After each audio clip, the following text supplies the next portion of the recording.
Hello दोस्तों, कैसे हो आप सब। आप सभी का स्वागत है हमारे चैनल रैपिड गुरुकुल में। आज इस वीडियो में हम पढ़ने वाले हैं आकाश गंगा के बारे में। पिछले वीडियो में हमने तारों के बारे में देखा था। तारों के अंतर्गत हमने देखा था ब्लैक होल के बारे में, चंद्रशेखर सीमा रेखा और तारों का क्या कलर होता है, इन सब के बारे में हमने पिछले वीडियो में हम पढ़े थे। आज इस वीडियो में पढ़ने वाला आकाश गंगा, जिसे हम गैलेक्सी भी कहते हैं। तो चलिए वीडियो को स्टार्ट करते हैं। तो सबसे पहले हम देखते हैं कि आकाश गंगा है जो उसका आकार क्या है, वो किस शेप का होता है। जो आकाश गंगा है वो होता है सर्पिलाकार। सर्पिलाकार का एग्जाम्पल जैसे स्प्रिंग होता है, वो सर्पिलाकार होता है, एक के ऊपर एक। वैसे ये आकाश गंगा होती है, एक के ऊपर एक। ये हो गया हमारी आकाश गंगा। ठीक है, अब ये आकाश गंगा जो है बनता कैसे, यानी कि आकाश गंगा होता क्या है, इसके बारे में देखते हैं। तो जी आकाश गंगा है, ये तारों का समूह होता है। किसका समूह होता है? ये तारों का समूह होता है। इसके अंतर्गत बहुत सारे तारे, यानी कि 100 अरब के लगभग तारे होते हैं इसमें, आकाश गंगा के ऐसे इसमें तारे होते हैं। ठीक है, आकाश गंगा में। ठीक है, तो ये आकाश गंगा किससे बनता है? तारों का एक समूह होता है जिसे हम आकाश गंगा के कहते हैं। एक आकाश गंगा के अंतर्गत 100 अरब तारे होते हैं। और इस ब्रह्मांड में कितने आकाश गंगा हैं? तो वो 100 अरब के लगभग आकाश गंगा है। ठीक है, एक आकाश गंगा मैंने यहाँ पे बनाया, ऐसे ही 100 अरब लगभग आकाश गंगा है। और एक आकाश गंगा में 100 अरब तारे हैं, इसमें बहुत सारे तारे इसमें हैं। ठीक है, ये होती है आकाश गंगा। अब हम देखते हैं आकाश गंगा के और आगे देखते हैं। तो जो आकाश गंगा है उसका एक केंद्र होता है। ठीक है, क्वेश्चन ये था कि सबसे ज्यादा तारे या ब्लैक होल कहाँ पाए जाते हैं। तो सबसे ज्यादा तारा और ब्लैक होल इस आकाश गंगा के केंद्र में पाया जाता है। तो सबसे ज्यादा जो तारे और ब्लैक होल है वो इसके केंद्र में पाया जाता है, आकाश गंगा के केंद्र में। तो आकाश गंगा के केंद्र को हम बल्ज कहते हैं। क्या कहते हैं? बल्ज कहते हैं। ठीक है, तो सबसे ज्यादा तारे और कहाँ पाया जाता है? तारे और ब्लैक होल इसके केंद्र में, यानी कि बल्ज में पाए जाते हैं। ठीक है, अब हम बात करते हैं आकाश गंगा के और आगे। तो जो आकाश गंगा है ये 100 अरब आकाश गंगा हमारे ब्रह्मांड में है। तो ऐसे ही अगर जो आकाश गंगा है इसकी तरह अगर 3 आकाश गंगा का ग्रुप हो जाए, ठीक है, अगर 3 आकाश गंगा का ग्रुप बन जाता है तो इस ग्रुप को हम क्लस्टर कहते हैं। क्या कहते हैं? क्लस्टर। जो ये हमारा 3 ग्रुप बना है आकाश गंगा का, इसे हम क्लस्टर कहेंगे। यानी कि 3-3 ग्रुप हम अगर आकाश गंगा का ले लेते हैं तो उसे हम क्लस्टर कहते हैं। ठीक है, अब हमें ये पता चल गया क्लस्टर क्या होता है। अब हम बात करते हैं जिस आकाश गंगा में हम रहते हैं उसे हम क्या कहते हैं। ठीक है, तो मान लीजिए इस आकाश गंगा में हम रहते हैं, तो इस आकाश गंगा को हम मंदाकिनी कहते हैं। क्या कहते हैं? मंदाकिनी। जिस आकाश गंगा में हम रहते हैं उस आकाश गंगा को हम मंदाकिनी कहते हैं। इंग्लिश में इसे मिल्की वे कहा जाता है। क्या कहा जाता है? मिल्की वे।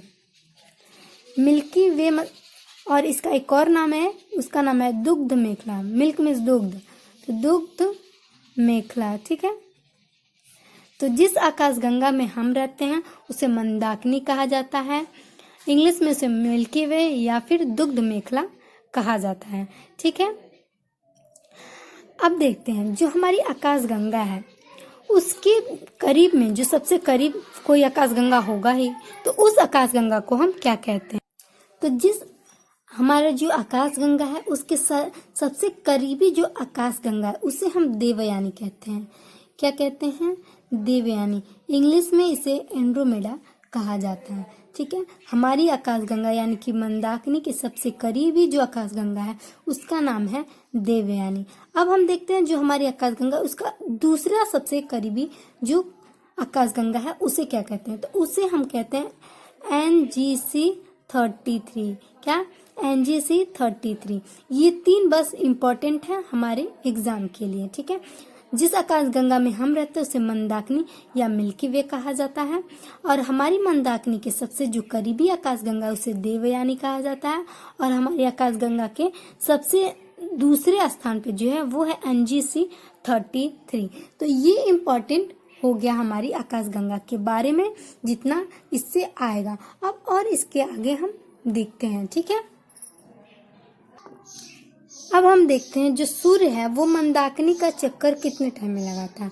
तो सूर्य, मान लीजिए यहाँ पे सूर्य है, तो ये जो सूर्य है वो मंदाकिनी का चक्कर 25 करोड़ साल में, कितने, 25 करोड़ साल में लगाता है। अब हम ये सोचेंगे कि 25 करोड़ साल यानी कि बहुत धीमी गति से चल रहा होगा सूर्य, लेकिन ऐसा नहीं है। तो जो सूर्य की चाल है वो है 250 किलोमीटर पर सेकेंड। कितना, 250 किलोमीटर पर सेकेंड, यानी कि 1 सेकेंड में 250 किलोमीटर जा रहा है सूर्य। यानी कि ये हमारी मंदाकिनी वो कितनी बड़ी है, इससे हम अनुमान लगा सकते हैं, अंदाजा लगा सकते हैं कि मंदाकिनी जो है कितनी बड़ी है। ठीक है, तो सूर्य जो है मंदाकिनी का चक्कर 25 करोड़ साल में लगाता है और चाल जो है 250 किलोमीटर पर सेकेंड है। ठीक है, अब देखिए ये हमारी जो है मंदाकिनी है। ठीक है, ये हमारी मंदाकिनी है। अब इस मंदाकिनी में कहीं सूर्य होगा, तो यहाँ पे मान लीजिए सूर्य है। ठीक है, यहाँ पे सूर्य है। ठीक है, तो सूर्य से सबसे जो दूर रहेगा, दूरी के हिसाब से, सूर्य से सबसे दूरी के हिसाब से जो तारे होंगे उन तारों के समूह को हम तारामंडल कहते हैं।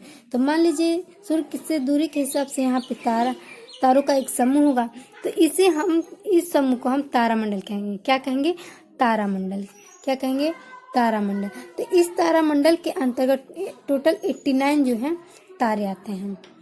अब देखिए, अब दूसरा जो अभी इस सूर्य के करीबी, मतलब करीब में स्थित दूसरे स्थान पे जो समूह होगा यहाँ पे, उसे हम कहेंगे नक्षत्र।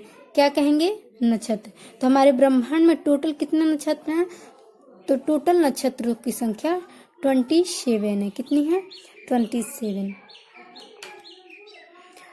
और इसी सूर्य की जो सबसे करीब में होंगे उन्हें हम सौरमंडल कहेंगे। क्या कहेंगे, सौरमंडल। सबसे करीब में जो होगा उसे हम कहेंगे सौरमंडल। तो ये सौरमंडल, हमारे सौरमंडल में टोटल कितने ग्रह हैं, तो टोटल 8 ग्रह हैं। पहले 9 थे, अब 8 ग्रह हैं। ठीक है, तो यानी कि जो सूर्य है, सूर्य से जो सबसे दूर स्थित होंगे उसे हम तारामंडल करेंगे। तारामंडल के अंतर्गत 89 तारे आते हैं, जिसमें से 4-5 तारे जो है इम्पोर्टेंट है, जो मैं आगे अगली वीडियो में पढ़ाऊंगी। ठीक है, और इसी सूर्य से दूसरे स्थान पे जो दूरी के हिसाब से है उसे हम नक्षत्र कहेंगे। टोटल नक्षत्र जो है 27 है। ठीक है, 27। इसके बाद सूर्य के सबसे करीब में जो आएगा समूह उसे हम सौरमंडल कहते हैं। तो सौरमंडल के अंतर्गत टोटल 8 जो है ग्रह आते हैं। ठीक है, अब देखिए जो सूर्य है, इस सूर्य के भी करीब में कोई तारा होगा ही, तो उस तारे को हम प्रॉक्सिमा सेंचुरी कहते हैं। मान लीजिए यही कहीं है, सूर्य के सबसे करीबी जो तारा होगा उसे हम प्रॉक्सिमा सेंचुरी कहते हैं। क्या कहते हैं, प्रॉक्सिमा सेंचुरी।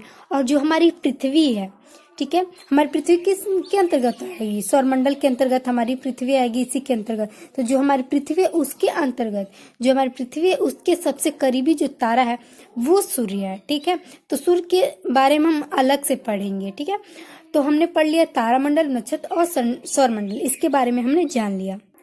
तो आज हमने क्या क्या पढ़ा, हमने देखा आकाश गंगा किसे कहते हैं। तो जो तारों के समूह को हम क्या कहते हैं, आकाश गंगा कहते हैं। ठीक है, ब्रह्मांड में टोटल कितने आकाश गंगा हैं, 100 अरब आकाश गंगाएं हैं। जो आकाश गंगा का केंद्र होता है उसे हम क्या कहते हैं, इस केंद्र को हम बल्ब कहते हैं। और इसी बल्ब में सबसे ज्यादा तारे और ब्लैक होल पाए जाते हैं। ठीक है, इसी जो ये हमारी आकाश गंगा है, आकाश गंगा, कोई भी आकाश गंगा, इस आकाश गंगा को 100 अरब आकाश गंगा को 3-3 ग्रुप में रखा गया है। उन 3 ग्रुप को हम क्या कहते हैं, क्लस्टर कहते हैं। ठीक है, तो जो हमारी आकाश गंगा, जिस आकाश गंगा में हम रहते हैं उसे मंदाकिनी या दुग्ध मेखला या मिल्की वे कहते हैं। ठीक है, तो हमारी जो मंदाकिनी है उसके जो सबसे करीबी है, तो जो हमारी आकाश गंगा है उसका सबसे करीबी जो आकाश गंगा वो है देवयानी। ठीक है, और दूसरा सबसे करीबी है वो है NGC 33। तो ये देख लिया। साथ ही हमने पढ़ा है कि जो हमारी आकाश गंगा है, ठीक है, मंदाकिनी है, तो इस मंदाकिनी के यहाँ पे कहीं सूर्य है, तो सूर्य के सबसे दूर में स्थित है हमारा तारामंडल, जिसमें 89 तारे आते हैं।